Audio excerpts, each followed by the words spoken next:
Magandang araw sa ating lahat. Ito may gagawin tayo, isang speaker. Sabi ng may-ari, ito daw ay basag yung kanyang tunog.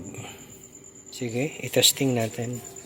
Gamit po tayo dito ng amplifier. Tayo po ay naka USB source.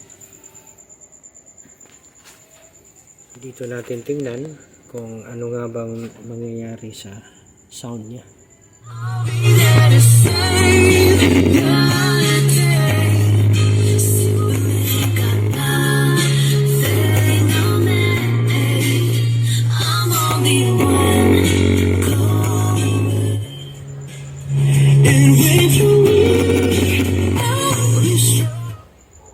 So bali ayan, yan po yung kanyang problema. Okay, turn off lang natin ang amplifier. Tapos kung titingnan natin ng maigi dito, kita natin hindi po siya balance yung kanyang gap. Tapos kung ipupush natin ito, maririnig nyo sumasayan talaga. So ang gagawin natin dyan, i-align natin itong voice coil. Kung makikita ninyo, ito po yung kanyang part ng adhesive na nag-crack. So aayusin natin yan. Nangyari yan dahil siguro sa lagi itong ginagamit kaya nag-crack dito. So ang gagawin natin dyan, i-align natin. So in between dyan sa gap na yan, lalagyan natin yan ng ito, spacer. Papasok lang natin doon sa gap. Yan. Ganyan lang po yung gagawin natin dyan. Okay. Ito din po.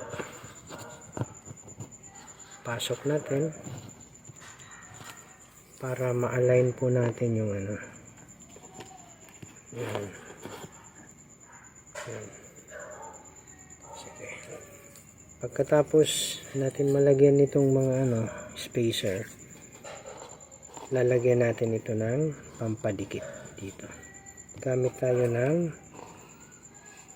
epoxy dito para ma-align.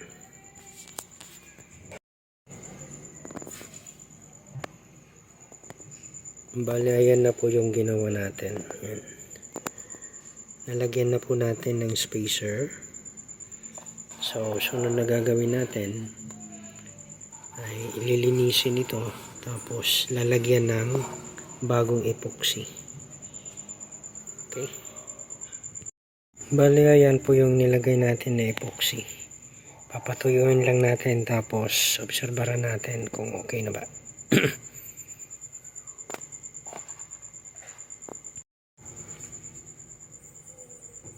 Maliban dyan sa atin ginawa na paglagay ng epoxy dito, papansinin ninyo mukhang maluwag na ito. Tingnan nyo. Okay, yan, maluwag na. So susolusyonan natin yan. Lagyan natin yan ng pampadikit dyan para siya maging stable. Yan. Okay, bigyan natin ng solusyon.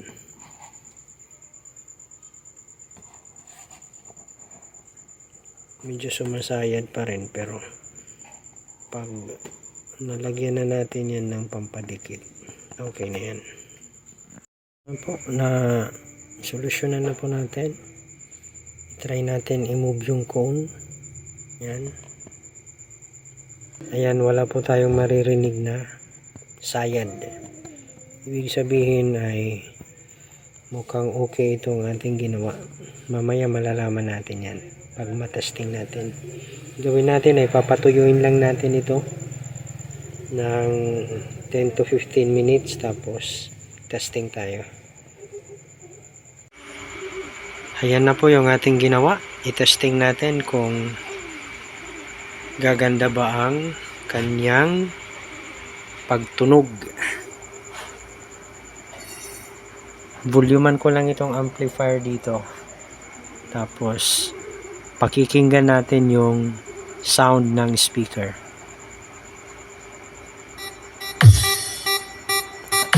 Ayan. Mano Mix Club. Ayan. Okay na. Baling gagawin natin, ikakabit na lang natin itong kanyang dust cap. Ikabit natin tapos i-testing natin ulit. Ayan na, nailagay na natin yung dust cap. I-testing natin siya ulit.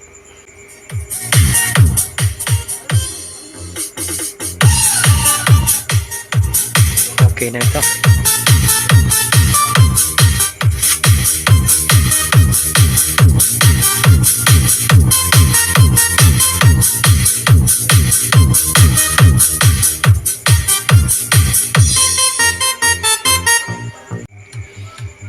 Actually, meron pang LED lights dito. So, ang function nito pag gumagana na yung speaker ay magpuproduce ito ng light. So, lagay lang natin dito sa socket niya. Tapos, increasean natin ang volume. Yan. Yan. Yan ito yung kanyang function. Nag-iilaw siya.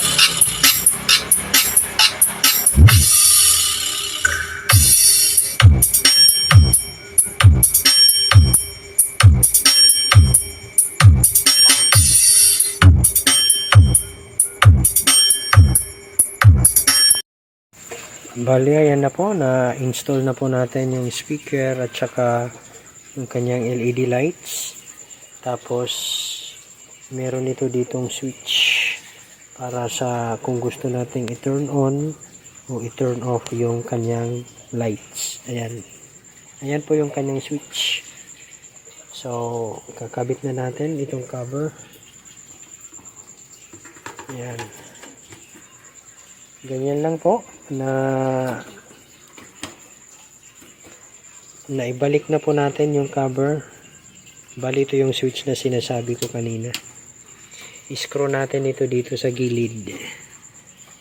Testing natin ulit. So, ito na. Naibalik na natin yung cover ng speaker. Naka-turn on na po itong switch para sa kanyang ilaw. I-testing natin siya ulit.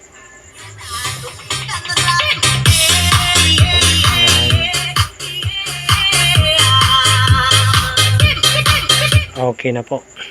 Okay na po yung ating ginawa.